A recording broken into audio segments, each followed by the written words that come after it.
Hello student, previous lecture में हमने dish scheduling algorithm में फर्स्ट डिश शेड्यूलिंग एल्गोरिथम पढ़ा था जो था FCFS मतलब फर्स्ट कम फर्स्ट सर्व।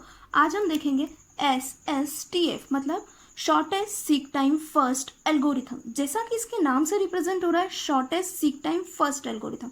यहाँ पे हम पहले सीक टाइम कैलकुलेट करेंगे, उसके बाद जो सीक टाइम सबसे कम होगा रीड राइट की हेड पोजिशन के अकॉर्डिंग उसी सीक टाइम पे हम पहले जाएंगे या उसी रिक्वेस्ट को पहले पूरा करेंगे और उसके बाद हम नेक्स्ट रिक्वेस्ट को पूरा करेंगे। अब हम देखते हैं क्या होता है SSTF। The SSTF algorithm selects the request with the minimum seek time from the current head position. मतलब जैसे हमारे हेड की पोजीशन करंट क्या है 50 है, ठीक है। अब 50 के बाद एक रिक्वेस्ट 43 की आई है और एक रिक्वेस्ट 82 की आई है। अब हम हेड पोजीशन के अकॉर्डिंग कैलकुलेट करेंगे कि सीक टाइम सबसे कम किसका है। कैसे कैलकुलेट करेंगे, देखेंगे कि 50 के सबसे पास कौन है। 50 के साथ ज़्यादा पास 43 है या 82 है, तो ये कैसे चेक करेंगे। 50 में से जब 43 हमने माइनस किया तो इन दोनों के बीच का डिफरेंस कितना आया 70 का, और जब 50 में से 82 माइनस किया तो इन दोनों के बीच का डिफरेंस हमारे पास आया 32 का, ठीक है। तो अब 7 और 32 इन दोनों में से ज़्यादा नियर कौन है हेड पोजिशन के 43 है, तो सबसे पहले किसकी रिक्वेस्ट कंप्लीट होगी 43 की। तो shortest seek time first algorithm यही बताता है कि सबसे पहले उसी की रिक्वेस्ट कंप्लीट होगी जो हेड है उसके ज़्यादा पास होगा, ना कि उसकी रिक्वेस्ट कंप्लीट होगी कि जिसने रिक्वेस्ट में कम ट्रैक बताया है, ठीक है। The current head position so the seek time of every request is calculated in advance in a cube. मतलब सीक टाइम पहले से ही कैलकुलेट करके रख लिया जाएगा क्यूब में, जिसका रिजल्ट क्या होगा as a result request near the head position will be completed first.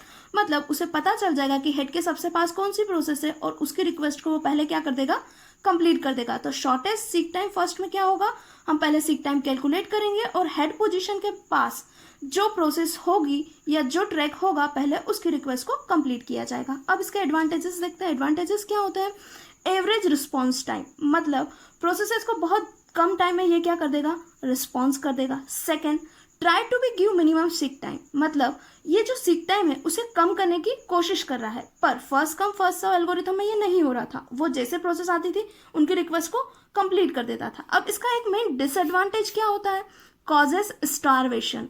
Starvation क्या होता है, स्टारवेशन एक ऐसी कंडीशन होती है जिसमें कुछ ऐसी प्रोसेसेस होती है जो हमेशा ही वेटिंग कंडीशन में रहती है। जैसे मैंने आपको बताया कि करंट हेड की पोजीशन 50 की है, ठीक है। 50 के पास 43 है, उसने 43 को कंप्लीट कर दिया। अब माना कि 43 को कंप्लीट करते करते ही उसके पास एक और रिक्वेस्ट आ गई जो ट्रैक नंबर 34 पे है, ठीक है। तो अब ये क्या करेगा, हेड के सबसे पास क्या है 34 है या 82 है, 34 है, तो अब वो क्या करेगा 34 की रिक्वेस्ट कंप्लीट कर देगा। अब अगेन 18 आया तो 34 के बाद हेड कहाँ जाएगा 18 पे। तो जो ये प्रोसेस है 82 वाली ये क्या करती रह जाएगी, वेट करती रह जाएगी।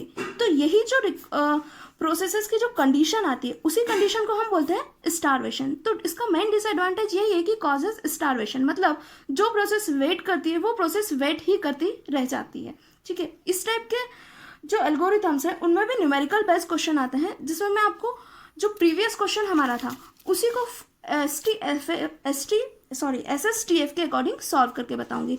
सेम क्वेश्चन हमने लिया है जिसमें हमारे पास रिक्वेस्ट क्यू दिया हुआ है, current position read write head की दी हुई है और हमें वही कैलकुलेट करना है क्या, total number of track movement. किसके अकॉर्डिंग करने हैं SSTF के अकॉर्डिंग। क्वेश्चन एग्जाम में ऐसा ही आएगा कि आपको फर्स्ट कम फर्स्ट सर्व के अकॉर्डिंग करना है या SSTF के अकॉर्डिंग। तो सॉल्व करने के लिए हम अगेन ट्रैक लेते हैं। ट्रैक कहाँ से कहाँ तक है 0 से 199 तक। रिक्वेस्ट क्यू में क्या है, रिक्वेस्ट क्यू में जो भी रिक्वेस्ट आई है जैसे 82 170 43 उन्हें ले लिया। अब इसे सॉल्व करने के लिए अगेन हमने एक लाइन ड्रॉ की है जो 0 से लेके 199 तक है।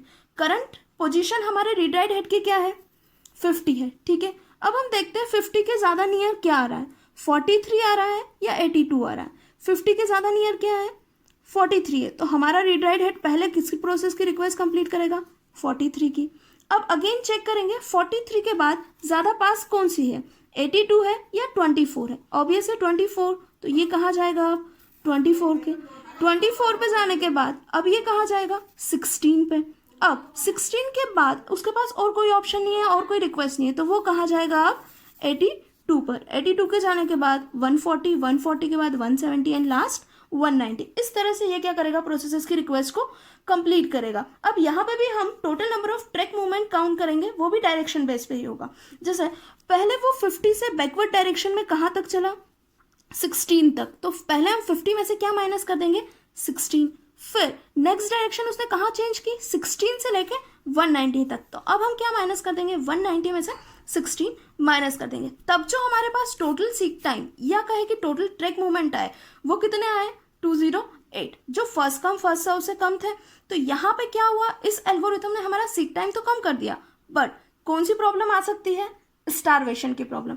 और ज़रूरी नहीं है हर बार सीक टाइम भी कम हो, कई बार ऐसा हो सकता है कि 43 के बाद उसके पास और कोई ऑप्शन ना हो तो 82 पे जाना पड़ सकता है। 82 के बाद हो सकता है इधर कोई रिक्वेस्ट ना आई हो, उसे 16 की रिक्वेस्ट कंप्लीट करना पड़ सकती है। तो सीक टाइम ज़रूरी नहीं है हर बार कम करेगा, पर ये जो एल्गोरिथम है ये सीक टाइम कम करने की कोशिश करता है, और इसका सबसे बड़ा डिसएडवांटेज क्या है, स्टारवेशन। अब नेक्स्ट लेक्चर में हम नेक्स्ट एल्गोरिथम को डिस्कस करेंगे।